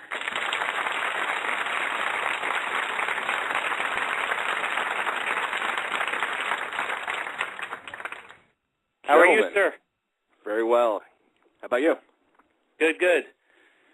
So yes, your thoughts on I guess kind of a two-part thing, the developments with the girl being found in the water tank out at the hotel, and then just kind of general experiences with the hotel in general. Yeah, I kind of loosely following along. It's one of those things, and there's always a newer, bigger story going on. So after the initial shock wears off, you have to dig in to try and find the more recent developments. But it doesn't seem like they're really making a lot of headway on this. But the Cecil Hotel, it's kind of it still kind of borders a rough area of L.A. And it's the way it's set up. It's still pretty much a hostel. There's probably maybe 20% of the rooms are regular rooms, but it would be almost like a studio where, basically everything's all in the same room. There's no kitchenette or anything. It's a bed. You might have a sink. But like I said, most of it is a hostel. It's relatively inexpensive. You get a lot of, it's kind of like the backpacking through L.A. A lot of foreigners come and stay in places like that. That being said, there's not a lot of, you go to other places, there's a lot of, people staying in groups and things like that. There's a lot of loners and people that are isolated. When we were down there and we were doing our interviews and kind of our debriefing types of things in the areas, there was all kinds of people there off by themselves with their iPads and laptops and all that. So it was just kind of a lot of isolation, not a lot of couples or groups or anything like that. Everyone's kind of off doing their own thing. The way it's set up, the roof, you can access it. I actually did. It didn't make it on the show, but there have been numerous suicides there. And I actually did an EVP session out on the fire escape. And from there I could see you could crawl up the fire escape and get on the roof. The standard access inside, they do have it chained shut. And there's an alarm on there. I don't know whether or not it worked because they opened the door for us as we were doing our scout. And didn't turn it off. Usually you have to have a key to turn off the alarm, so I think it's just for show. But like I said, and there was some stuff up there. You can see where people probably take it upon themselves to crawl up on the roof and and have some fun. So the stories really don't add up. They have some weird footage of her kind of screwing around in the elevator. Initially, and there's no sound or anything, but it looks to me it looks like she was hiding from someone, but the way the elevator wasn't shutting, and there's stairs right next to it, which is wide open, and it's not like a stairwell at most hotels. It's wide open. You just walk into it. There's no doors or anything. that would have been the way to go if you're, hiding from someone. It looked almost like she was waiting for someone, like she was, maybe met a guy or something like that and was trying to catch the elevator with him. But they don't know. I mean, they haven't released the results from the autopsy yet, but it could have been something as simple as an accident. She could have crawled to the top of the water tower and fallen in, and if that's the case, no one will ever find you. And, in this case, it's just disgusting, but people complained about the water pressure dropped in the hotel. A maintenance guy had gone up and found her, and, she'd eventually clogged the intake for the water going into the hotel. So people have been showering in this for days, possibly a couple of weeks. Oh, yeah. That's one of the things coming out. There's all kinds of class action lawsuits. A lot of people are trying to cash in on this. But I can imagine I probably wouldn't jump on board, too, if I'd been showering in corpse water. That's pretty nasty. Yeah. Whole new meaning to don't drink the water. Mm-hmm. Oh, wow. Geez. So tell me, that's the story with that. Just out of curiosity, now how long was this? Did this take place after you guys were actually on location? We were there, would have been July, and I believe this went down just after the New Year, so Quite a while. Okay. 5 months had passed or something like that. But like I said, that hotel's not new to these types of things. It's especially back in the day when it was, in the heart of Skid Row. I mean, you'd stay there for, anywhere from $8 to $15 a night. If we take and go the way that it wasn't an accident, which it sounds like it very much could be, and some of the stuff that I'd read and seen on it, I kind of thought the same thing. You could go either direction. Are there any semi-permanent hotels like that? Sometimes tend to have people that get a monthly rate, a weekly rate, that tend to be regulars there, that might have access, that know the maintenance people, security people, they can get in and out of the doors with codes and this and that possibly could have pulled this off if somebody actually did take her. She was murdered there in the hotel, and then that was instead of going out the front door with her, which may not have been an option at that point, found an option up on the roof, and let's put her in here. If they ever do locate, by that time the water is probably going to destroy any evidence of myself, the killer, at that point in time. Any feeling or anything that kind of tipped you when you were there that might have been people like this staying at the hotel? Oh, absolutely. It serves as an extended stay for a lot of people. There's a lot of people that, we talked to a few of the people there. I'm one of those, I get a little restless. I don't want to just sit in the green room and wait. So I'm out talking to staff and people that were there, and I talked to a guy that had been there for a couple months, asking him if he'd run into anything or had any experiences and those types of things. So, there's just a lot of people there that call it home, that are kind of, for a variety of reasons. Like I said, backpacking through Europe, there's a lot of people that come and do something similar here. And that's, like I said, it's, hostels aren't real common here, but over in Europe, it's the way to go, and it's set up very comparably. It's not the most secure location either, so there's really not passcodes or card keys or anything like that. There's a couple times I walked in the areas I probably shouldn't have, inadvertently, and no one said anything. So security, I don't think, is that big of a problem there. If you wanted to do something bad, you probably very well could, and it could probably go unnoticed because, like I said, there's a lot of anonymity with this hotel. A lot of people were talking on cell phones in foreign languages and all that, so it's really quite a melting pot there. Again, with the roof access, it's not secure, and so you could very well, maybe a good kick to the door could have got it open. You could have gone up on the fire escape.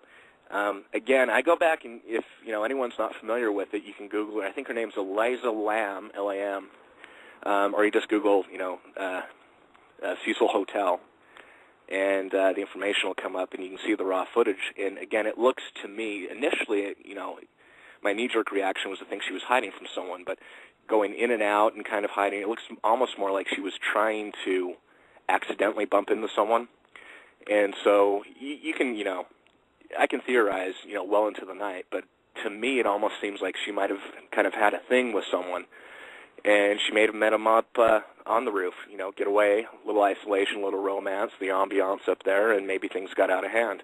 So it could have very well gone that way. Let me ask Matt Slozer, the host, something, and of course, help me to follow up on as well. Because of this hotel's dark past, suicides, as you said, had happened there before as well.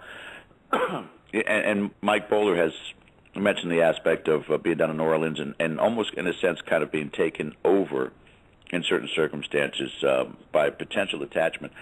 Is it within the realm, Matthew, because I know you're doing a lot of statistics about talent, places like that, and this is something beyond the scope of what you've done so far, but maybe something to even consider and look at, that in these circumstances where some tragedies are happening or reoccurring over and over, people will label it as a cursed location, things of that sort, but could there be an extended energy, something that may be a little more notorious than just another spirit, that puts these people in a mind state or a mental state to commit these suicides?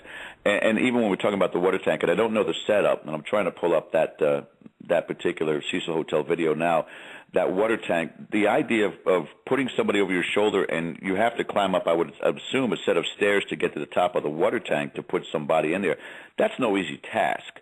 But if she were doing it on her own or coaxed in there subconsciously or whatever you want to call it, is there a possibility, Matt, of an outside influence that could create a scenario where people are, and I know it sounds very, very cinematic, but are coaxed into doing these things such as committing suicide or jumping into a water tank or maybe chasing spirits, if you will? Like Helmy said, she looked like she was waiting for somebody. Could it have been something that was manipulating them to do the things that they're doing?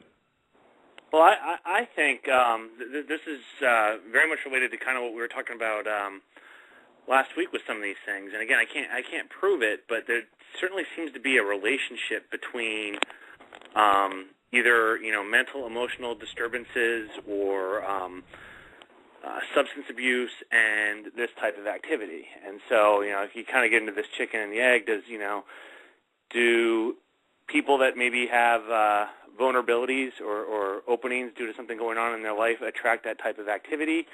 Or does that activity help, break down people in those areas? But that being said, this, Cecil Hotel with kind of the history there and what was all going on and things like that, a lot of shady stuff went on there. Some very documented shady stuff with the one serial killer from Austria that I can't pronounce his name, and the drug things going on there and stuff. So I'm sure it can start feeding upon itself. So, first of all, that kind of location is going to attract some people that have some either criminal or, some type of disturbance, either emotional, mental, or substance abuse. And then the things that go on there, I think, can also attract that activity. I'm not sure if that makes sense or not, but for me, in talking about locations, I'm looking at locations. You see this link pop up over and over and over again. These links between activity and not in every case, but in a lot of cases, activity and these different types of disturbances or substance abuse, things along those lines. Helmy, in the same line of questioning, a big discussion has been going on lately about the collective consciousness, that once you pass, everybody is kind of has access to your information and vice versa. You have access to universal information, and everybody can work together with regards to being able to go where you want in time and in location once you cross. And a place like this, and we talk about how birds or fish can turn on a dime. They don't communicate with each other. It's just collective consciousness there. If there is a negative collective consciousness and certain people are tapped into it, could they be drawn into it unawareingly, especially if they're dealing with the aspect of being intoxicated by alcohol or drugs or psychological issues, that they could be drawn into this negativity, and that's why there's so much that continues to compile as far as the events going on at this hotel? I love that question, because it's going directly into a bunch of research I'm doing right now that's basically disproving this theory that, most specifically dogs, because obviously you're familiar with my work there, but animals do not have this sixth sense that a lot of people like to pretend they do. It's easier to explain things with magic than it is to dive in and do the research and find the natural explanations for things. I think it's really easy to blame. A lot of people are saying that this hotel is built on a negative energy vortex, the Queen Mary, these types of things, where it's just spawning all this negative stuff and forcing people to do things. I've had offline conversations with Bowler, and I personally believe it's highly unlikely that something can go in, some energy form, negative or whatever, can go into you and, being bioelectric beings, take the wheel and start making you do things you choose not to do. I think that goes back into, it's a variety of different things. You're either open to suggestion, your subconscious takes over and you do some things that you may not, do under normal circumstances, mental illness, drugs, alcohol, other types of things that can come into effect. And one thing that I'm doing a lot of research on right now that's just fascinating, it doesn't seem like I can't find any other connection, so I guess maybe I'm spearheading this, is geopathology links to paranormal, that normal types of things that happen within the world, tectonic plate shifts are causing massive EM fluctuations, which can obviously affect us. Ultra-low frequencies and things of that nature, which are naturally occurring, can make you sick, paranoid, and a variety of other different things. There could be some kind of an a lot of people like to make the connection, say that there's running water near it. That generates electricity, therefore you're going to have more paranormal activity.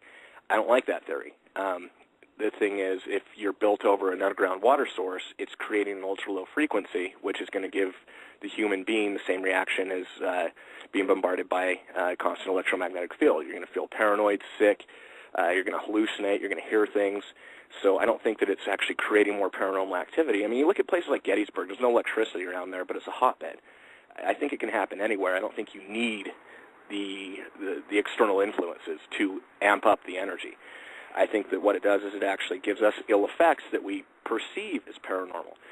So that being said, I think, again, the knee-jerk reaction a lot of people say is this hotel is evil, and it's causing all these problems. There's two serial killers. You mentioned Jack Unterweger from Austria, who actually killed 3 women in this hotel, prostitutes. They'd climb up the fire escape and go door to door peddling their wares, and it's easy pickings for someone like him.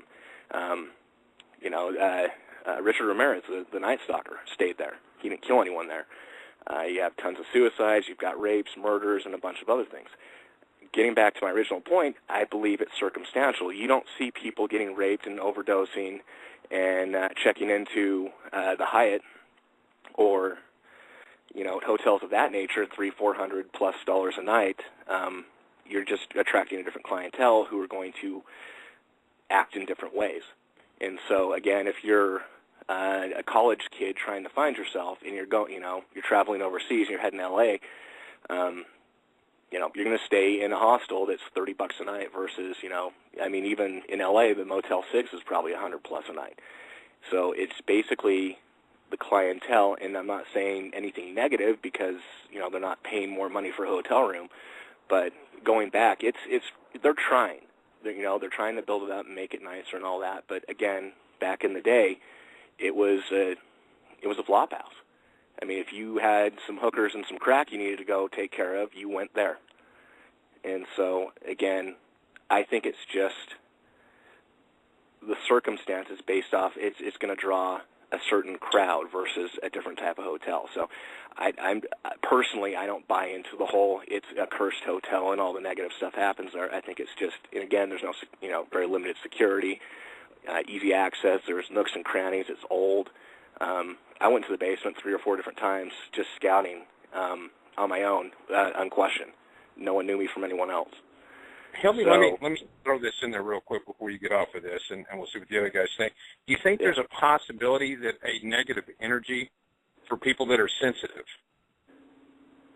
and when I say that, people that are sensitive to others could be overcome by this, which could cause mental illness or a momentary lapse, of judgment of what they're doing in a situation like this, maybe be more prone at locations like this versus the Hyatt with the chocolate on the pillows?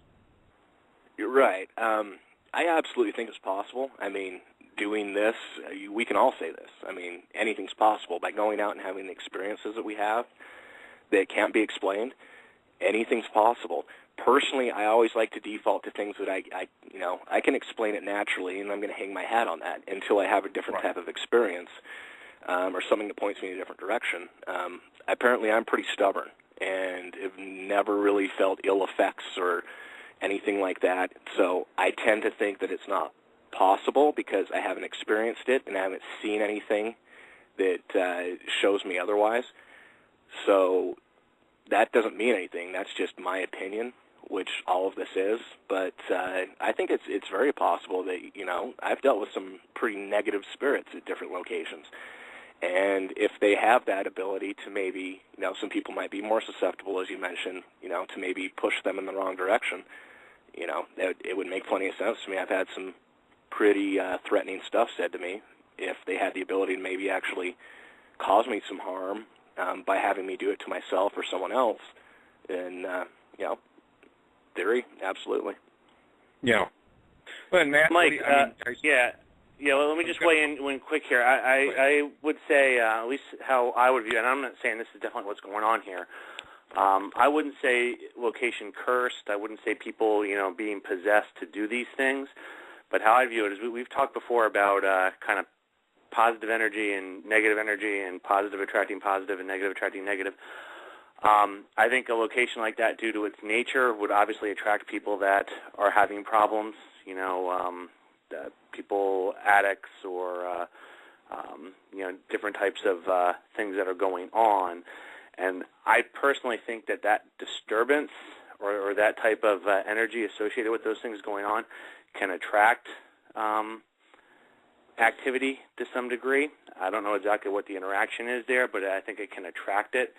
And I do believe some of those people are under those influences, whether it's a emotional disturbance or just going through a tough time, or substance abuse can be more open to suggestion, as Helmy said, than others. And so I think there is some interaction there. I don't think the building itself necessarily would be, cursed, as some people are saying, but I think due to the nature of kind of it is what it is, the clientele that have been there in the past and the energy that would be going on there related to it could, again, this is all just opinion and theory, could attract activity that somehow, whether it's feed, influence, or benefit, for some reason seems to be attracted to those types of things that are going on. I don't know if that makes sense, Mike, but that's kind of how my view on it. It does.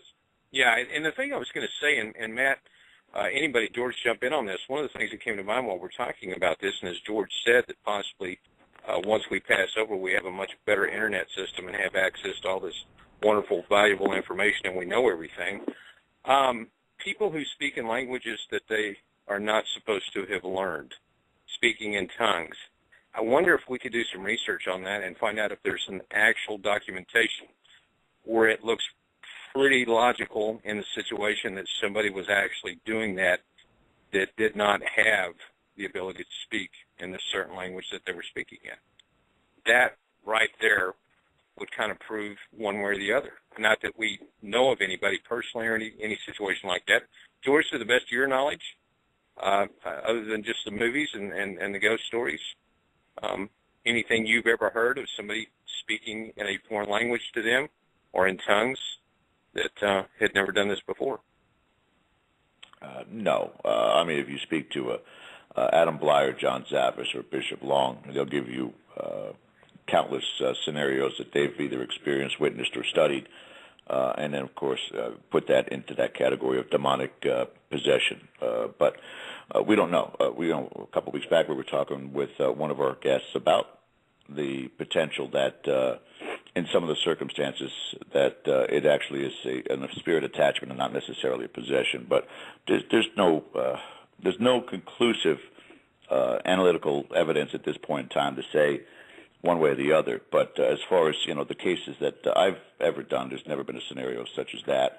But anything's potentially possible. I mean, again, it falls back to Matthew and his statistical studies. I mean, he's just scratching the surface on what he's doing with his research. But it may have to go out in that direction eventually, Matthew, to where you have to sit there and say, there's so much more that we still have to look at for commonalities in this field.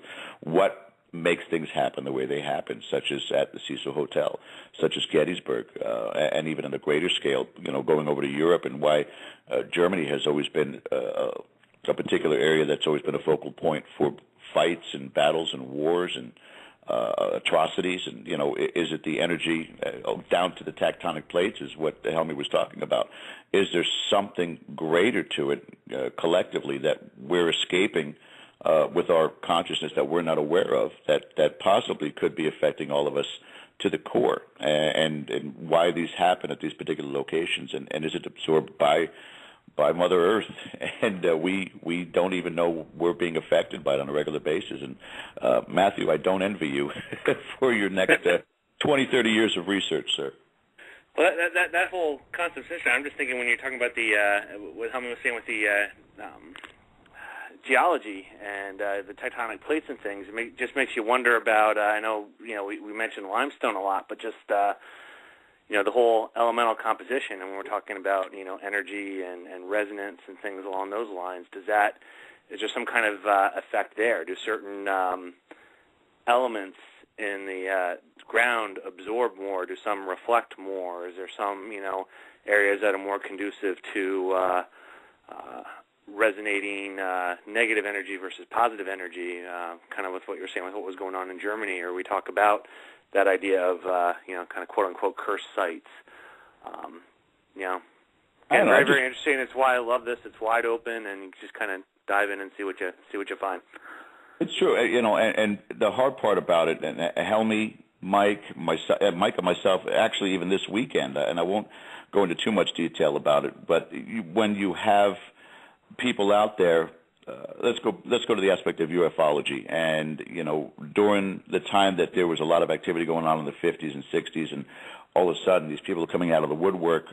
Earl from Tennessee, who was abducted and sexually abused, and they make fun of it to a point in time.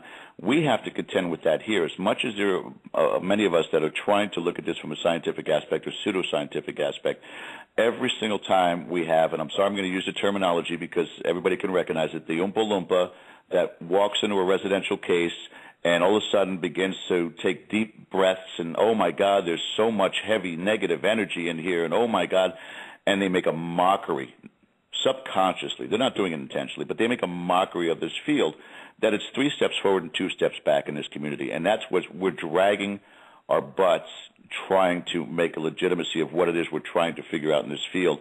But you got so many in this field that make it so bad for us, it's hard to really give any credibility to the research we're doing.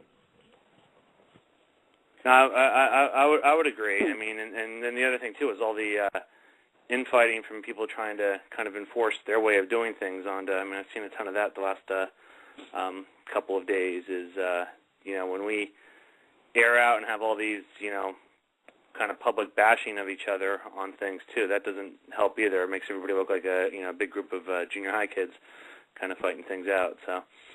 No, we just need Bowler to do a how-to DVD just to settle it all once and for all. We'll just do it the Bowler way. No problems. Don't give that problem away. solved. Hey, Helmy, don't give that away. That's not fair. That's right. I'm sorry. No, it's good. It's good. I'm not saying it's right or wrong, but just my approach on this, I've kind of taken the whole kind of big tent thing, and it's all theory. And let people, as long as nobody's doing something that's hurting somebody or illegal or destroying somebody's property. Let people go out there and try their things, and I truly believe, first of all, those that are really in this because they're committed to the field and learning more about this are going to stick with it. Those that are in it for other reasons will come and go, and same thing with the people that are more sound in how they approach things are going to stick around, and their work will stay more, and the others will just kind of fade away. But you're better off kind of concentrating on your game and doing your thing more than getting distracted and knocked off your game by trying to worry about or police what other people are doing. Again, there are limits here. I would say, if somebody's in danger or being hurt by it, that's a different story. But that's my little 2 cents. I agree. Yeah, I do too. I've recently found out there actually are people out there drinking, having a couple of cocktails before they investigate. So, I mean, anything's open these days. All right, guys, we're getting. Go ahead. Oh, no, I was just going to reiterate the same thing. That's kind of one of my things. I like to make the same point over and over, but I just think it's great that, there's people out there, just free thinking, doing their own thing and not subscribing to the standard, idiocracies that everyone just adheres to and reciting the same crap you see on TV. I mean, those people on TV are idiots. And Matt, I think I was telling Helmy, somebody else had shared this with me. I wish I could take credit for this. Is that a guy that actually had worked in a prison. I don't know if it was an actual hardcore, but I think he said at times they had up to 1,000 people there. He said what was funny was within that prison community, some people were there for short periods of time and some longer, that through a process of elimination, you had some that were actually nice people that, that weren't that bad. But what they, needed to remember was everybody that was in there had done something to get in there. When you take this community, it's, to me, hilarious to see the people inside the community calling others crazy when the general public views us all to be a little off our rocker to start out with. So true. Yep. Hey, we're getting a little late on time here. I wanted to give a chance. George and Mike, what do you have coming on Monday? And then Mike, what do you got going on Wednesday on Kool-Aid? George? Well, George, one of George's good friends, stopping by Monday. Mr. Nick Groff, Ghost Adventure, is going to hang out and talk a couple hours with us, see what's going on with him. And then Thomas Fusco and David Roundtree for a roundtable discussion on who knows what we're going to talk about. Some kind of a device. It looks kind of like rabbit ears with tinfoil on it, from my understanding, that Roundtree has created that will allow us to transport into wormholes on Wednesday on Kool-Aid. All right. Well, Helmy, George, and Mike, thank you so much for joining me tonight. My pleasure. It's my pleasure as well. And look forward to having you guys all back on in the future. Next week for us on Sunday Night Dead, we have Sharon Coyle, and we'll be talking about Rolling Hills Asylum, another great location. So we'll see everyone next week. Thank you very much. Have a great week, guys. Good night.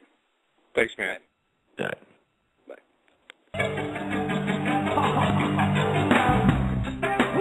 Someone told me yesterday that when you throw your love away, you act as if you just don't care. You look as if you're going somewhere, but I just can't convince myself.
feeling, I'm feeling, I'm feeling.